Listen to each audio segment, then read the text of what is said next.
Frozen meet को defrost करने के बहुत आसान तरीके, जिसमें जमा हुआ सख्त गोश्त को चंद मिनटों में मेल्ट किया जा सकता है, जिसके लिए गर्म पानी की ज़रूरत नहीं।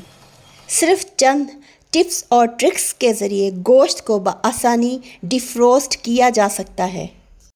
ये टिप्स और ट्रिक्स उस वक्त बहुत ही हेल्पफुल होती हैं जब घर में अचानक मेहमान आ जाएं और हमें गोश्त को पकाना हो जाए और इसे डिफ्रोस्ट करना हो। इस जली हुई छुरी की क्लीनिंग का बहुत ही अमेजिंग ट्रिक मैंने आपके साथ शेयर किया है। एक और बहुत ही इंफॉर्मेटिव वीडियो, कौन सा हैंड ग्लव्स किस जगह पर इस्तेमाल करना चाहिए, इसके इस्तेमाल के सही तरीके मैंने इस वीडियो में शेयर किए हैं। अगर आपको मेरी आज की वीडियो हेल्पफुल लगी हो तो काइंडली मेरे चैनल को ज़रूर सब्सक्राइब कीजिएगा और वीडियो को लाइक करना ना भूलिएगा। बिस्मिल्लाहिर्रहमानिर्रहीम। अस्सलाम वालेकुम। Welcome to my channel pick home tips and tricks. Eid ul Azha कुर्बानी के दिन गोश्त को संभालने की वजह से हमारे हाथों में बहुत स्मेल आ जाती है। चाहे हम कितना भी हाथों को धोएं, इस तरह बार बार धोने से ड्राइनेस भी हाथों में हो जाती है, लेकिन वो जो स्मेल गोश्त की हाथों में आ जाती है वो जाती नहीं। इसके लिए बहुत ही यूज़फुल, अमेजिंग, हेल्पफुल ट्रिक्स आपके साथ शेयर करी। मेरी ये वीडियो आपके लिए बहुत ही इंफॉर्मेटिव हो सकती है। हमारी डेली लाइफ रूटीन में इन हैंड ग्लव्स का इस्तेमाल कहीं ना कहीं, कभी ना कभी हो सकता है, लेकिन हमें किस तरह के हैंड ग्लव्स इस्तेमाल करने चाहिए, कौन से किस काम के लिए परफेक्ट हैं, इसकी हमें इतनी नॉलेज नहीं होती, क्योंकि ये जो मेडिकल फील्ड से ताल्लुक़ होता है कि किस तरह के ग्लव्स कहाँ पर इस्तेमाल होते हैं, वही ये हमें बता सकते हैं। मैं माइक्रोबायोलॉजिस्ट हूँ, इस लिहाज से मुझे मालूम है कि ये कौन से ग्लव्स कहाँ इस्तेमाल होते हैं। वही चीज़ मैं आज आपके साथ शेयर कर रही हूँ। ये जो ग्रीन कलर के हैंड ग्लव्स मैं आपके साथ शेयर कर रही हूँ, इसे किचन के लिए इस्तेमाल किया जाता है। इसका जो सिलिकॉन का मटेरियल है बहुत मज़बूत होता है, इससे बहुत अच्छे बर्तन धुलते हैं। बर्तनों को धोने के लिए हमें किसी एक्स्ट्रा स्क्रबर की ज़रूरत नहीं होती। ये इस अच्छी तरह स्क्रबिंग का काम भी करते हैं। आप देख सकते हैं कितनी बेहतरीन तरीके से इसने ये प्लेट की क्लीनिंग की है।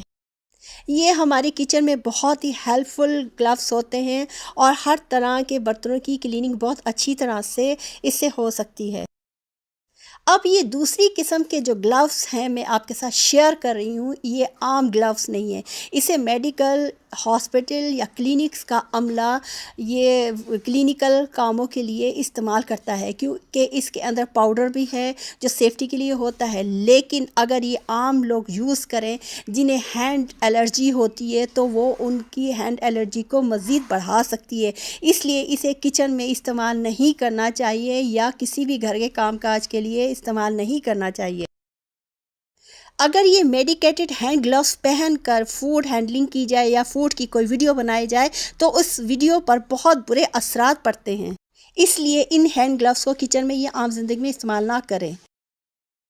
अब ये जो तीसरी किस्म के हैंड ग्लव्स मैं आपके साथ शेयर कर रही हूँ, ये बहुत ही यूज़फुल, हेल्पफुल होते हैं।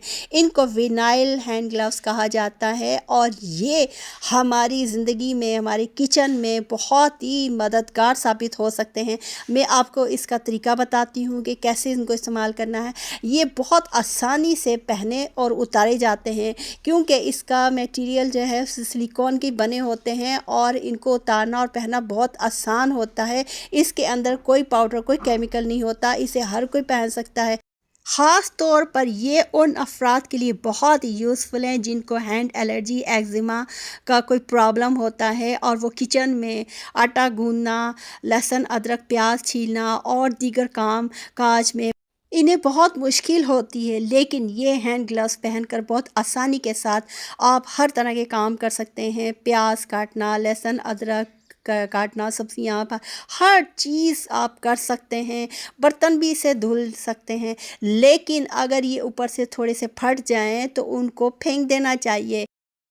इन विनाइल के हैंड ग्लव्स को हाथों में पहनकर आप आटा भी बहुत आसानी के साथ गूंद सकते हैं, क्योंकि जिन्हें हैंड एलर्जी, एक्जिमा होता है, उन्हें डॉक्टर्स मना करते हैं कि आटा ना गूंदा जाए, लहसुन, अदरक, प्याज वगैरह ना काटा जाए। लेकिन आप इसे पहनकर हर काम बहुत आसानी के साथ कर सकते हैं। आपकी एलर्जी को भी किसी किस्म का इससे कोई नुकसान नहीं होगा। इन हैंड ग्लव्स को पहनना और उतारना बहुत आसान होता है। इससे आप घर के हर काम को बहुत आसानी के साथ कर सकते हैं। फोर्थ टाइप का जो हैंड ग्लव्स है, ये फूड हैंडलिंग के दौरान इस्तेमाल किया जाता है। जैसे होटल्स हैं या स्टॉल होते हैं जहाँ से हम बर्गर्स वगैरह ख़रीदते हैं, वो लोग इसे पहनकर फिर वो चीज़ फूड की चीज़ों को हैंडल करते हैं। इस तरह ये बहुत ही हाइजेनिक तरीका होता है। ये एक पैकेट में तकरीबन 100 ये होते हैं हैंड ग्लव्स, ये इसमें आते हैं और ये आसानी के साथ वेयर होते हैं, आसानी के साथ उतर जाते हैं। इसमें भी कोई मसला नहीं होता। इसे हर कोई शख्स बहुत आसानी के साथ पहन सकता है, जैसे एलर्जी वाले भी पहन सकते हैं। लेकिन ये इसका कागज़ क्योंकि मटेरियल बहुत नाजुक सा सॉफ्ट होता है, एक दफ़ा इस्तेमाल करने से ये फट जाते होते हैं। इसलिए सिर्फ ये फूड हैंडलिंग के दौरान इस्तेमाल होते हैं, आम जगहों पर इस्तेमाल नहीं किए जाते हैं। आपको मेरी आज की ये वीडियो कैसी लगी? अगर इसमें बताए गए तरीके और इन्फॉर्मेशन आपके काम आए, आपको हेल्पफुल लगे, तो काइंडली मेरे चैनल को ज़रूर सब्सक्राइब कीजिएगा। अगर आप फर्स्ट टाइम मेरे चैनल पर आए हैं तो बेल आइकॉन को ज़रूर प्रेस कीजिएगा ताकि हर नई आने वाली वीडियो का नोटिफिकेशन आप तक पहुंच जाए। वीडियो को लाइक करना ना भूलिएगा। आपका दिया हुआ लाइक हमारी हौसला अफजाई करता है और हम मज़ीद नए आइडियाज़ के साथ आते हैं। लाइक करें, शेयर करें, अच्छा सा कमेंट करें। Pick home tips and tricks में एक और यूज़फुल और हेल्पफुल अमेजिंग वीडियो आपके साथ शेयर कर रही हूँ। ये जली हुई नाइफ़ है। इसे मैंने प्लास्टिक बोतल्स की कटिंग करने के लिए चूल्हे की आग के ऊपर गर्म करके इस्तेमाल किया था। इसे मैंने आम तरीके से साफ़ करने की कोशिश की थी, लेकिन ये साफ़ ना हो सकी। सबसे पहले छुरी का वो हिस्सा जो जल गया था, इस पर प्लास्टिक चिपका हुआ था, इस पर मैंने एक चीज़ ऐड की है। ऊपर और नीचे दोनों साइड पर मैंने ये इंग्रेडिएंट इसके ऊपर डाला। फिर मैंने इस पर दूसरा जो इंग्रेडिएंट था वो ऐड किया।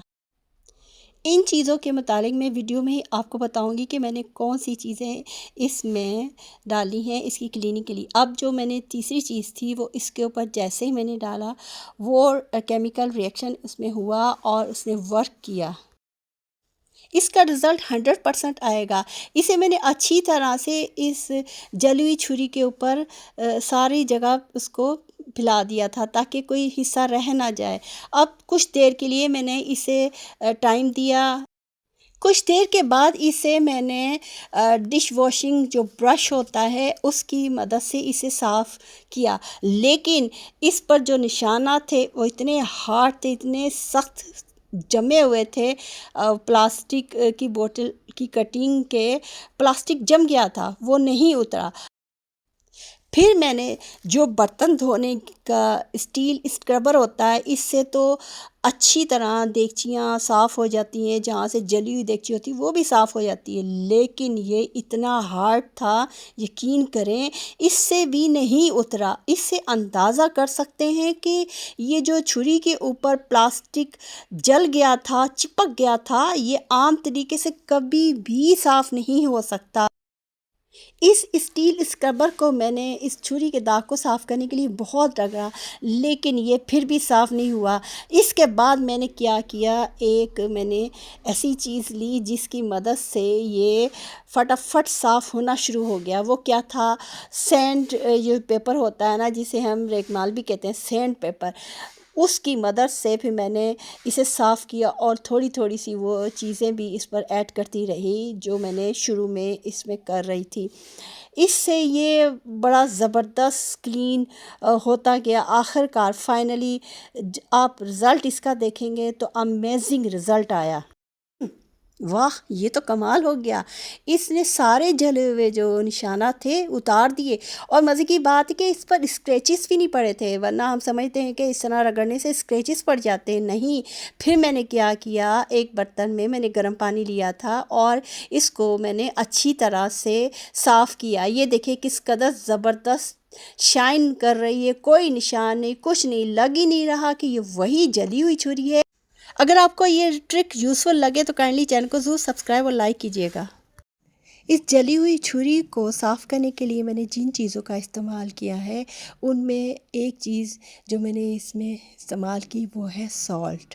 सॉल्ट और जो दूसरी चीज़ मैंने उसमें इस्तेमाल की थी वो है baking soda.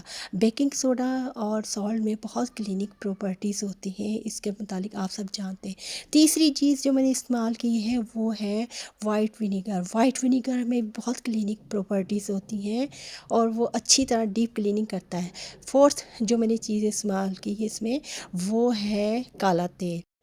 Sulphonic acid powerful cleaning agent है जो कि डिटर्जेंट्स और डिश वॉशिंग लिक्विड में इस्तेमाल किया जाता है।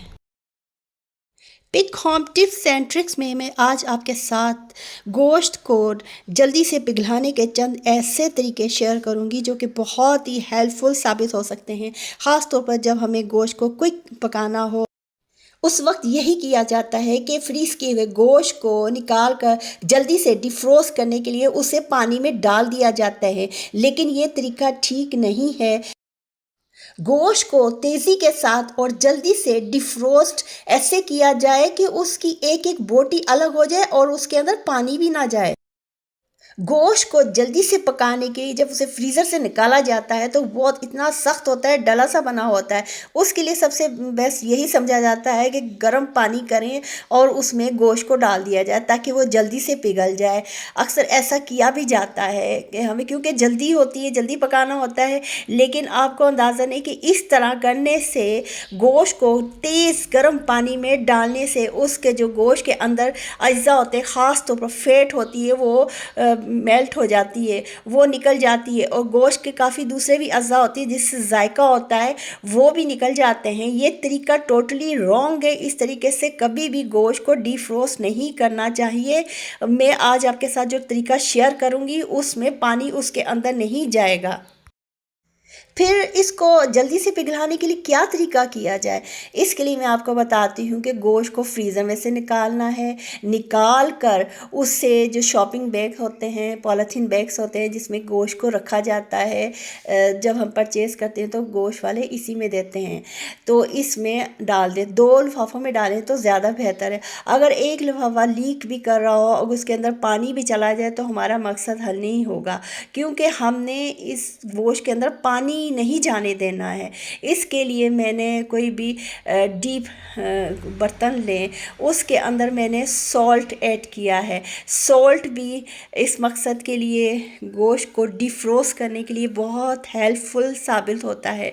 आपको मालूम है कितनी जगहों पर हम सॉल्ट यूज़ करते हैं किचन में क्लीनिंग पर्पस के लिए, और इसकी जो इसमें जो खुसूसियात होती हैं, इसकी बहुत ही ये कारआमद मुफीद होती है। अब मैंने गोश्त जिसमें पॉलीथीन बैग में रखा था, 2 थैलियों में डाला था, उसको अच्छी तरह से ऊपर से टाई कर देना है और उससे चंद मिनट के लिए हम पानी में भिगोएंगे और फिर निकालेंगे। आप देखें, यकीन करें, अमेजिंग, ये इसके अंदर पानी जाए बगैर ही ये इतनी अच्छी तरह से डिफ्रोस्ट हो गया, हैरान कुन तरीके से। ये बहुत ही हेल्पफुल और यूज़फुल टिप्स और ट्रिक्स हैं जो हम आपके साथ शेयर कर रहे होते हैं।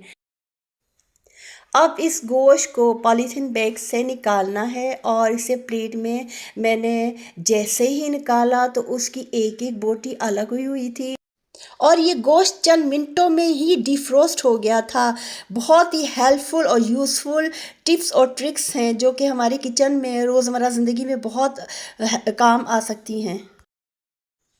क्विक तरीके से गोश्त को डिफ्रोस्ट करने का एक और तरीका भी है जो कि बहुत हेल्पफुल होता है, वो है माइक्रोवेव। इसमें गोश्त प्लेट में निकाल कर चंद मिनट के लिए रख दें। आप ख़ुद देखेंगे कि किस कदर आसानी के साथ और बहुत जल्दी से, और इसके अंदर पानी भी नहीं जाता और ये बहुत आसानी के साथ डिफ्रोस्ट हो जाता है।